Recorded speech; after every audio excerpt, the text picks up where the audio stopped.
Everyone had started to mock Cher, saying if hurting Dong-er was not enough for her that she had even come along Yuhao and even stayed with him the whole time.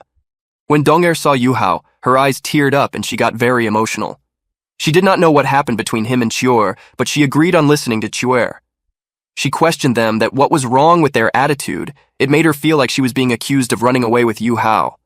She continued that if they all claimed themselves as Yuhao's best friends, why were they doubting that he would do something like that?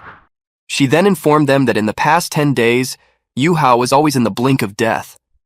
She tried her best to stop him, but he just wouldn't listen and kept pushing forward without thinking about the dangers. He gave his every bit to find the cure of her hidden disease. She questioned whether, after hearing all that, they still believed he had run away. She had never thought a person would go to such lengths for the person they love. She removed the cloth from Yuhao's hand. Dong-er saw his completely burned hand and screamed, asking what had happened to it. Cher counter-questioned her, saying if she had seen an unfamiliar flower beside his cheek. She told them that it was a heart-yearning flower. Just for that flower, he had faced death many times and even drank water from the blazing sunspring, which was many times hotter than lava as he had absolute ice in himself, and got the wound in his hand from the water. She further continued that from mouth, throat to his internal organs, everything was completely burned, and he was already at the blink of death at that time. Even when he was slowly dying, he asked Cher to take him to Dong-er for treating her disease. She had given him potions because of which he was barely alive.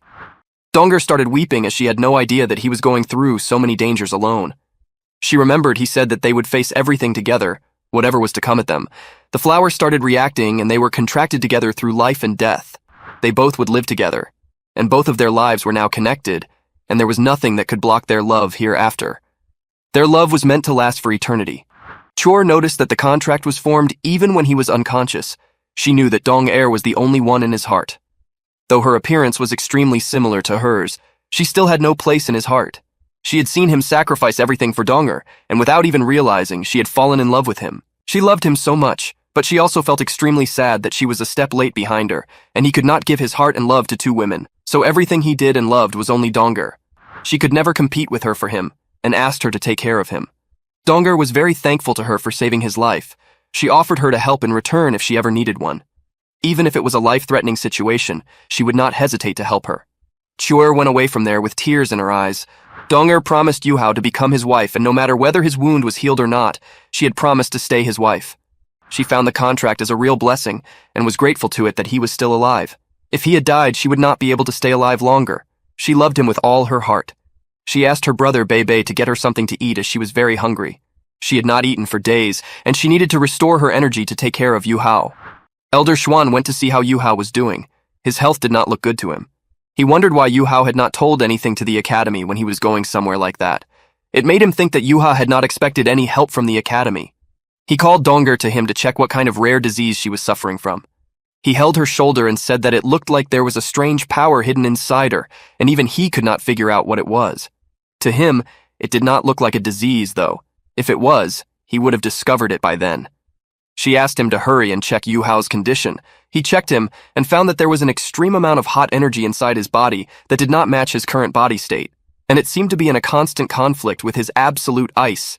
He also discovered that there was a very large amount of soul energy within his body, which was ice attribute, and it looked very chaotic inside him.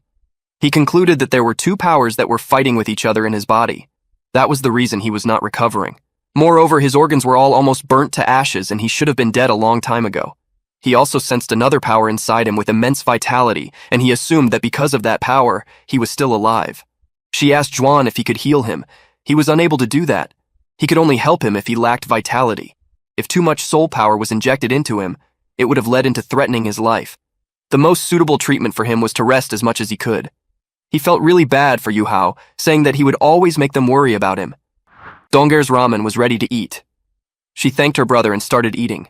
She was only able to take care of Yuhao by recovering her stamina, but she could not stop crying.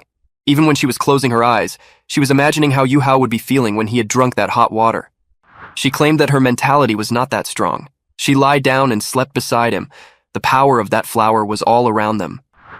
The next morning, Dong-er woke up and realized that she had not slept in such a long time. Yuhao was still sleeping soundly and was showing no sign of waking up anytime soon. Elder Xuan gave her a tonic the day before, but she did not know how to make him drink that. She had put the tonic in her mouth and tried kissing him, and transferred the tonic into his mouth. She was not ashamed of doing that. After all, she was his future wife and realized she should not hesitate at the time when he actually needed her help. 3 days later, Elder Zhuang came to check on Yuhao again. His throat, which was in bright red color, had started healing, and it had become softer. Dong'er still did not know what tonic she was feeding him, but she was grateful that with its help, Yuhao would be able to speak again when his throat was healed. Half a month later, Dong'er was sitting beside Yuhao, and he was still unconscious.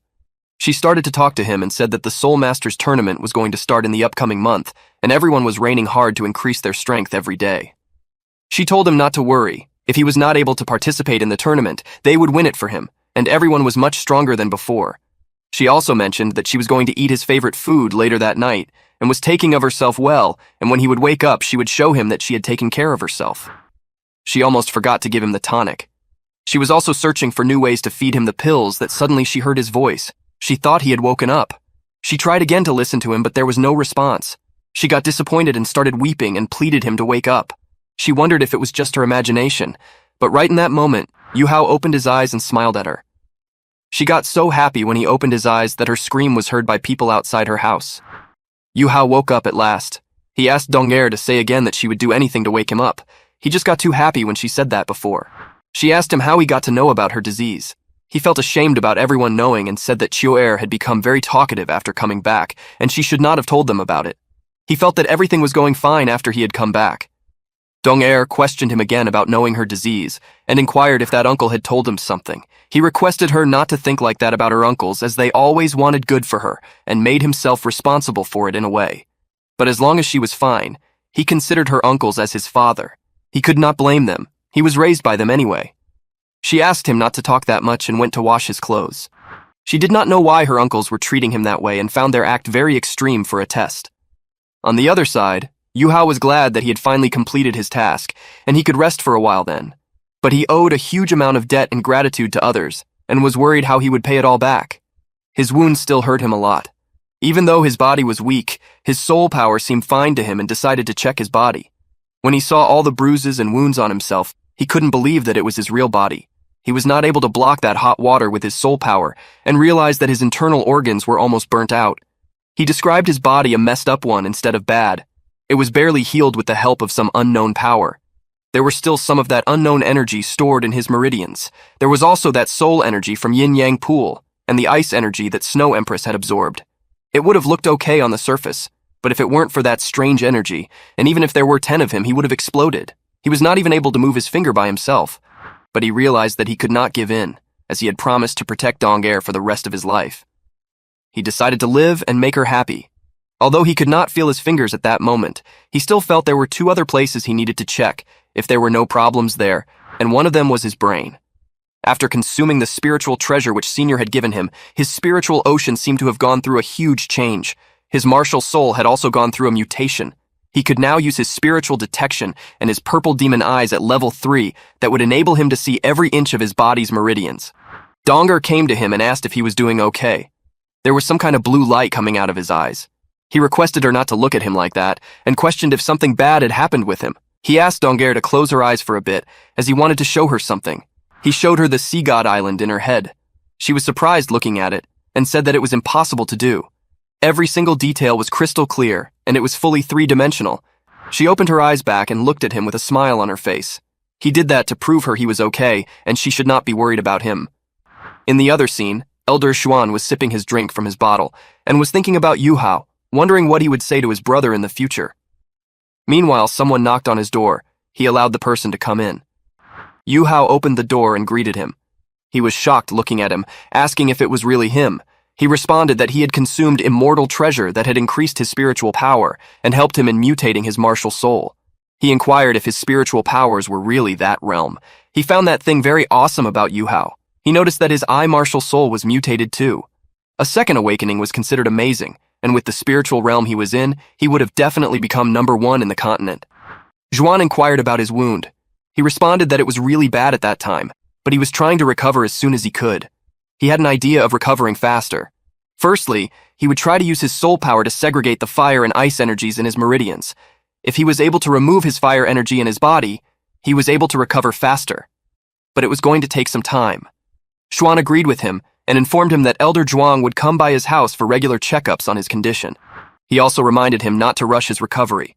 He then allowed him to leave and told him that they would talk about his punishment after he was finally recovered. Yuhao asked him, stunned by the thought that why he was getting punished when he had done nothing wrong. Xuan got very angry and responded that if everyone would start to behave like him, how was he able to manage the academy?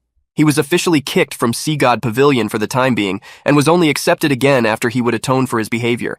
He was scared of facing Elder Mu and did not know what to say to him if Yuhao had died there. Yuhao requested him not be angry with him and was willing to accept any punishment he'd get. Xuan got emotional and said how he could punish him as he was already in so much pain. He commanded him to go and rest and explain his situation when they would come and check on him. Xuan found his talent unbelievable as he was a twin martial soul with absolute ice. Yuhao started to check his body thoroughly when he returned, and with his soul power, he visualized his meridians into a model and marked different sections which were affected with different colors. There were still 20 more days before the beginning of the Soul Masters tournament, and he had to recover his strength as much as possible before that. His treatment began from where the wound was relatively small and opened the meridians. They had let the soul power circulate from the feet to the dantian. With Elder Zhuang's help, the chaotic meridians were constantly healed and were put back to their respective places. However, he was not able to move his arms, thighs, and any other body part as the three powers were still mixed up in his body. Next was the most circular step. Only by removing the fire poison when he got from the blazing sunspring, his body could be further treated, but they did not know how to get rid of it. And the next step was surgery. Snow Express came to visit him. She got emotional and asked if the surgery was going to hurt him. He was amazed to look that she was able to speak. He told her not to worry, and he planned to see her soon. Elder Xuan came to him and was about to start the procedure. He made him sure that he and Elder Zhuang were going to protect him. He had to withstand the fire poison in the absolute fire so that it could be removed from Yuhao's body. Snow Empress had inserted her absolute ice inside the knife, which was to be used on Yuhao. On the other side, Dong-er was feeling guilty that Yuhao was facing that all because of her. She just wanted him to survive in that procedure.